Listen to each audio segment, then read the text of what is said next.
The Lord be with you. A reading from the Holy Gospel according to Mark. As Jesus was leaving Jericho with his disciples and a sizable crowd, Bartimaeus, a blind man, son of Timaeus, sat by the roadside begging.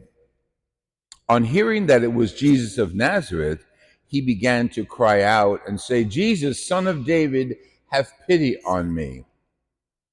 Many in the crowd rebuked him, telling him to be quiet, but he kept calling out all the more, "Son of David, have pity on me." Jesus stopped and said, "Call him." So they called the blind man, saying to him, "Take courage, get up, Jesus is calling you." He threw his cloak aside, sprang up, and came to Jesus. Jesus said to him in reply, "What do you want me to do for you?" The blind man replied, "Master, I want to see." Jesus told him, "Go your way. Your faith has saved you." Immediately he received his sight and followed Jesus on the way. The Gospel of the Lord Jesus Christ.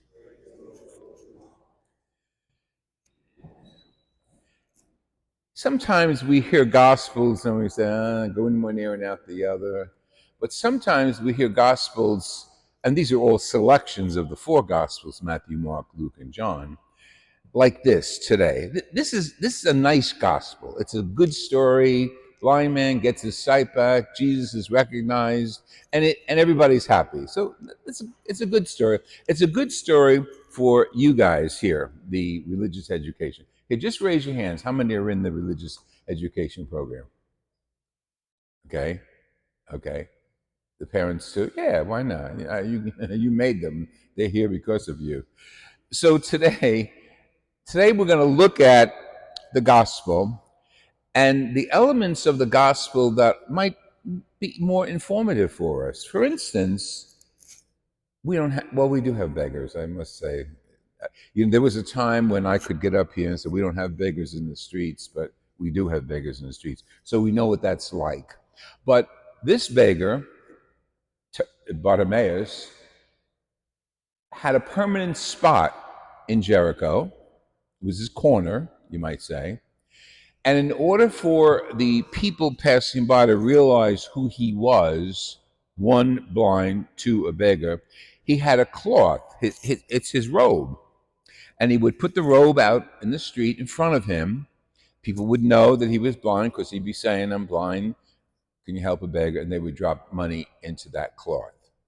Then at night, he would take that cloth and put it on and go to sleep someplace because people didn't have a lot of clothes. They didn't have Walmart or Kmart or any of those big box stores that would sell clothes.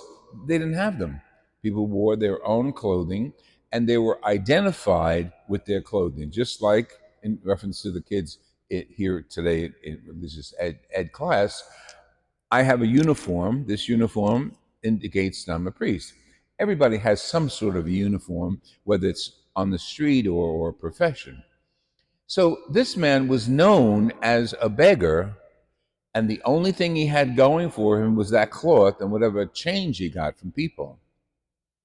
When he gets called by Jesus, he's shocked. He's shocked, and the audience is shocked. Jesus, do you have time for this beggar?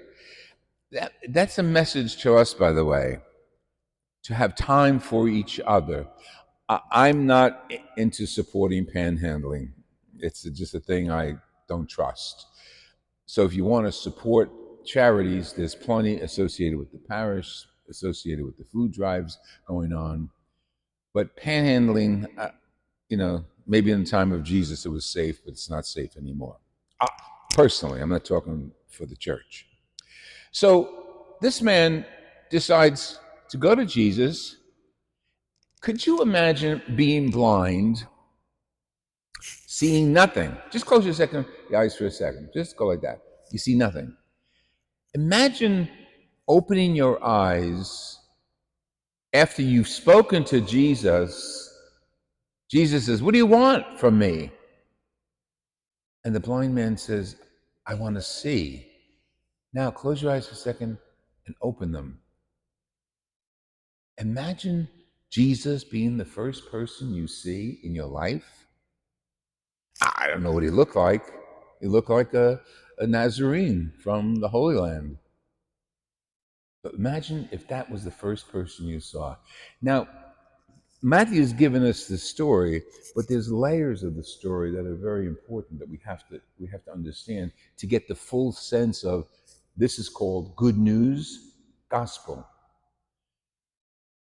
The first reading that I forgot her name. What she read? What was her name?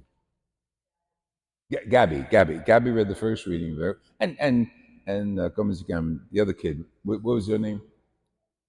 I, Bradley, and he read the second reading very well. Okay, but let's go to the first reading, and this is what we do in church. You kids know this, right? We look at what was written in the big book called the Bible, and what Jesus or God the Father or the saints are telling us today about the Bible and how to use it. So, okay, so we look at the first reading, and Jeremiah is telling the people to have hope. They had wars, they had problems, people came in and took things that didn't belong to them, and the people are very depressed, very sad. Jeremiah says, even when you're down, God is going to come to you and help you.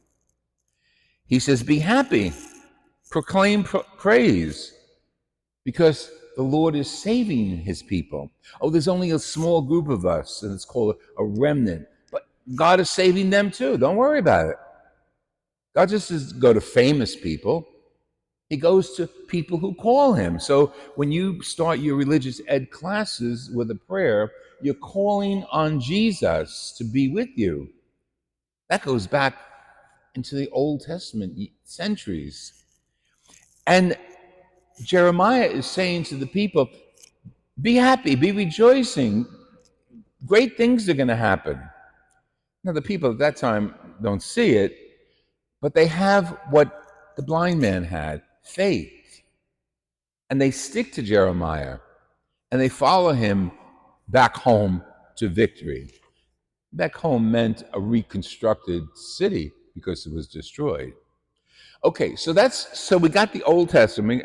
You have Jesus in the New Testament, and see what the people in the Old Testament are doing. They're processing. Jeremiah is talking about this big procession because we're all going to, it wasn't church then, it was the temple, okay? So they're all in a procession going to the temple.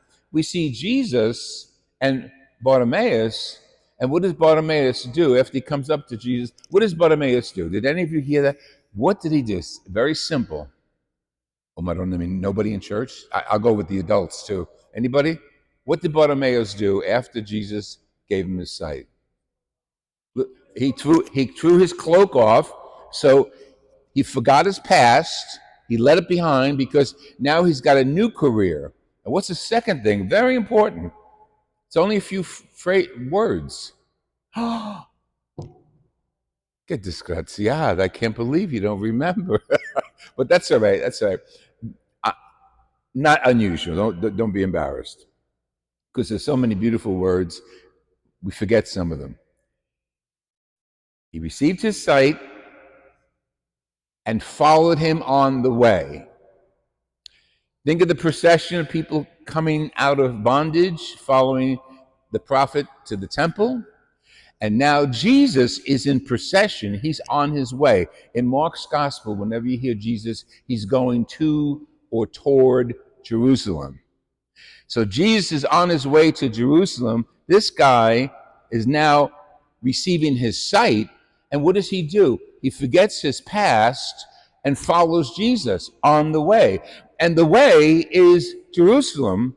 And what's waiting for Jesus in Jerusalem is what? What's waiting for Jesus in Jerusalem? Hint, Madonna mia. Is this the Catholic Church or is this the? I don't understand. Okay, look at me. What is waiting for Jesus in Jerusalem? Crucifixion. Man, grazie a Dio. Okay, we got some catechesis to do here. Okay, but stop. Okay, so in Mark's gospel, Jesus is going to Jerusalem, the cross. Jesus is, and the letter of the Hebrews, the middle reading says this, the high priest. And the cross is the altar. So he is going to be sacrificed as God's son, as son of David, on the cross, both as the priest offering the sacrifice and himself being the sacrifice. And when that man follows him on the way, that means you and me. Following Jesus, and sometimes it's going to be a cross. Sometimes it's going to be a challenge. And I speak to the kids especially here. You guys are going to be challenged. Society is screwy. I mean, maybe it's always been screwy, maybe we just notice it more now. And society is going to try to influence you and take your minds and form them into garbage. Your religious ed and your parents and your church don't want that for you. We want the best for you. So we want you to know people like Jesus. And not everything works out with Jesus, but never leaves us alone. So we may have a girlfriend or a boyfriend, and he says to me or she says to me, I don't want to be a boyfriend anymore, I don't want to be a girlfriend anymore, and you're heartbroken. Well, that's normal. That's going to happen. You're going to have something like that. Maybe not the boyfriend, the girlfriend, maybe a book or maybe a dog or a cat, but it's going to happen. You're going to have heartbreak.